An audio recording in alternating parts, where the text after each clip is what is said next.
আসসালামু আলাইকুম, আমি রোজামণি আবারও চলে আসলাম আরও একটি নতুন রেসিপি নিয়ে। আজ আমি ডিমের একটি রেসিপি শেয়ার করব। ডিমের এই রেসিপি যে কেউ খুব সহজেই তৈরি করে নিতে পারবেন, কিন্তু স্বাদটা হবে মাছ মাংসের থেকেও অনেক বেশি। ডিম খুবই পুষ্টিগুণ সমৃদ্ধ খাবার এবং প্রোটিনের ভালো উৎস। আমরা সকলেই কম বেশি ডিম সবাই পছন্দ করি। ডিম দিয়ে বিভিন্ন রেসিপি করা যায়, তবে আমার এই ডিম রান্নাটা একদম সহজ উপায়ে এবং অল্প সময়ে, সেই সাথে অল্প মশলায়, আশা করি সকলের ভালো লাগবে।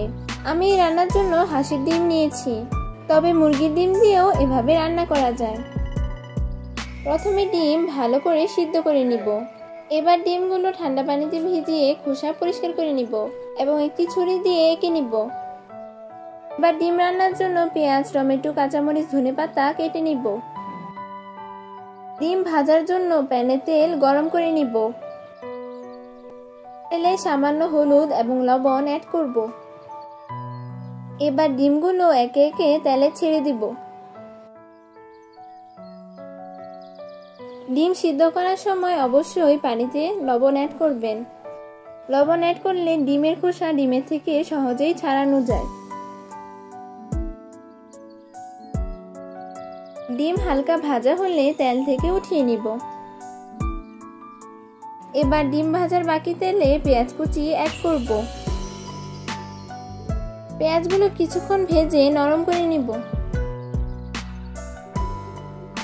এবার স্বাদমতো লবণ অ্যাড করব, সাথে হাফ চামচ হলুদ গুঁড়ো অ্যাড করব।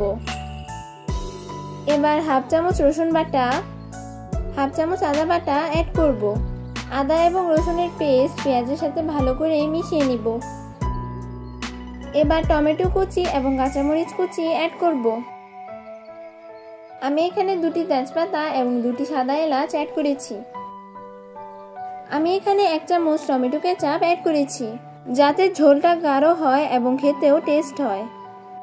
এবার 1 চামচ মরিচ গুঁড়ো, 1 চামচ ধনিয়া গুঁড়ো অ্যাড করব এবং কিছুক্ষণ মশলাগুলো কষিয়ে নিব। মশলা ভালোভাবে কষানোর জন্য 1 কাপ পরিমাণ পানি অ্যাড করব। এবার ভেজে রাখা ডিমগুলো দিয়ে দিব। ডিম দেওয়ার পর মশলার সাথে ভালো করে নেড়ে ডিমগুলো মিশিয়ে নিব। এভাবে 7-8 মিনিট রান্না করব। রান্নার এই পর্যায়ে হাফ চামচ জিরা গুঁড়া অ্যাড করব। সবশেষে ধনেপাতা অ্যাড করব এবং চুলা থেকে নামিয়ে নিব। এবার রেডি হাঁসের ডিমের ভুনা রান্না। পরিবেশনের জন্য একটি বোলে ঢেলে নিয়েছি। দেখুন হাঁসের ডিম ভুনা কতটা সুন্দর এবং লোভনীয় হয়েছে। আশা করি আমার রেসিপিটি আপনাদের অনেক ভালো লেগেছে। আমার রেসিপিটি ভালো লাগলে আমার চ্যানেলটি সাবস্ক্রাইব করে আমার পাশে থাকবেন এবং সেই সাথে বেশি বেশি লাইক, কমেন্ট ও শেয়ার করবেন। ধন্যবাদ সবাইকে। আল্লাহ হাফেজ।